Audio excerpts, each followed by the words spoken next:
cost overruns and everything, but it was going to take years to build, 3 years, 4 years. Would you accept a short-term deal that allows Iran and Oman to control the strait? And would they have to open it immediately, or would you be open to that happening over a period of time? No, the strait's going to be open to everybody. And who would control it? It's international waters. Nobody's going to control it. We're going to watch over it. We'll watch over it, but nobody's going to control it. That's part of the negotiation that we have. They would like to control it. Nobody's going to control it. It's international waters, and Oman will behave just like everybody else, so we'll have to blow them up. They understand that. They'll be fine. Mr. President? So they were going to spend maybe $400 million. I don't know. You never know. In addition to that, you have a lot of boats. You have about 1,500 boats in the strait wanting to get out, and at the right time we'll release them. But the American people are seeing higher gas prices. Yeah, now it's come down a little bit, but it's still $4.45. Oh, it'll come down a lot. It'll come down to where it was before. We had it. Predators, murderers, drug dealers. We had oil. We had gasoline down to a very low number. I think we'll be hitting that number shortly after that whole excursion ends. Does that give you more urgency? But regardless of anything, as Marco said better than anybody can say it, you can't let them have a nuclear weapon. They would use it instantly. They wouldn't think about it. They would use it instantly. I've gotten to know them. They would use it instantly. Does that give you more urgency, Mr. President? You've said that you're in no rush to make a deal, but with gas prices that are still high across the country, people are paying more for travel.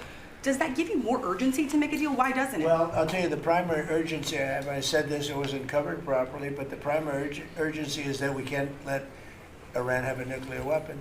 But at the same time, we have a tremendous amount of oil, tremendous amount of area. You know, Iran would have had if we didn't hit them with the B-2 bombers, Iran would have had a nuclear weapon within 2 weeks from that date because they were ready to go. And if they had a nuclear weapon, it would have been used already. It also would have been used had I not terminated the Obama deal, the Iran nuclear deal, as we call it. That was in my first term. Had I not terminated that, they would have had a nuclear weapon a long time ago. I would say it was a guarantee that it would have been used. And it would have blown up Israel. It would have blown up the entire Middle East. It's thousands of feet long, very wide. Would you be comfortable with Russia or China taking their stockpile of highly enriched uranium, and have they offered to do that? No, I wouldn't be comfortable. Mr. President? That would not make me comfortable. Is the U.S. considering easing sanctions on Iran to allow Iran to sell its crude to market? No, we're not talking about any easing of sanctions or giving money. No sanctions, no money, no nothing. We have control of money that they claim is theirs. We'll keep control of that money. When they behave properly and when they do what's right, we'll let them have their money. But right now, we're not doing that, and it's one thing is not contingent on the other. Mr. President? Mr. President? It's got a group of people running it now that are having a hard time, but they really. How would you characterize the current state of the talks with Iran? I guess if it were a football field, what yard line would you be on? Well, I think we're doing very well. I think they're starting to give us the things that they have to give us, and if they do, that's great. And if they won't, then the man on my left is going to finish them off. Is there a time frame in your mind?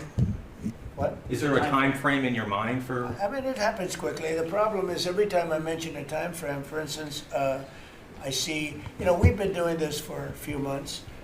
Vietnam lasted 19 years. Korea lasted 8 years. Afghanistan lasted many years. They were all many, many years, and we're into it for a few months. And I read about you people like you. What's taking so long? But we're in it.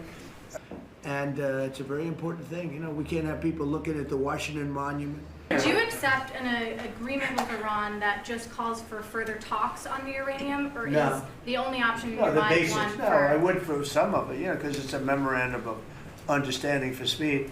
One of the things that will happen is the strait will open immediately, but it's got to be perfect. I'm not going to do this. I didn't do this to get a crummy agreement. The worst agreement ever signed was by Barack Hussein Obama. What a horrible agreement that was. It was a setback for this country, for the whole world. The Middle East would have blown itself up. No, I would like to have the countries we were talking about, with Saudi Arabia, UAE, Qatar, and the others, we'd like to have them immediately join and Steve Woodcock is working on that with Jared and some others, but would like to have them join the Abraham Accords. It'll be historic if they do it. And I think they owe that to us, to be honest. I think, because that really would be a tremendous sign. And I think those countries owe it to us. Mr. President. Steve, are you going to get them to sign? We're definitely pushing it, Mr. President. I'm not sure we should make the deal if they don't sign. You want to know the truth? If they don't sign to join the Abraham Accords, I don't know that we have countries in there already. UAE, great countries, bold countries, and it's turned out to be so good, so effective, and so we're requesting strongly that they join. It'll be great. It'll be great for Saudi Arabia. It'll be great for Qatar and Kuwait, the whole group. They really like this administration. They love this administration more than any administration they've ever had. And they're thanking me all the time.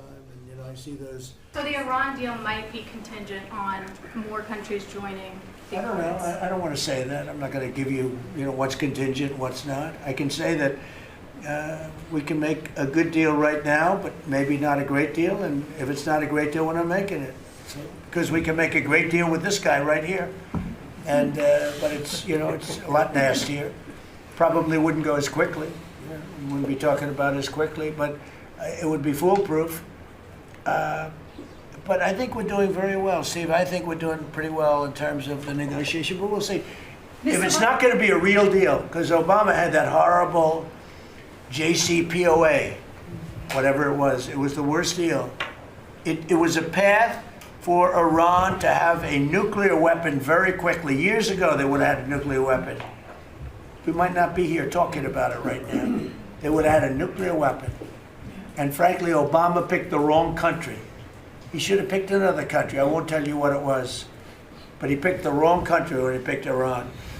But we have things understood now with Iran. It's been nasty. They've lost their leaders. And it really is regime change. We didn't set out for regime change.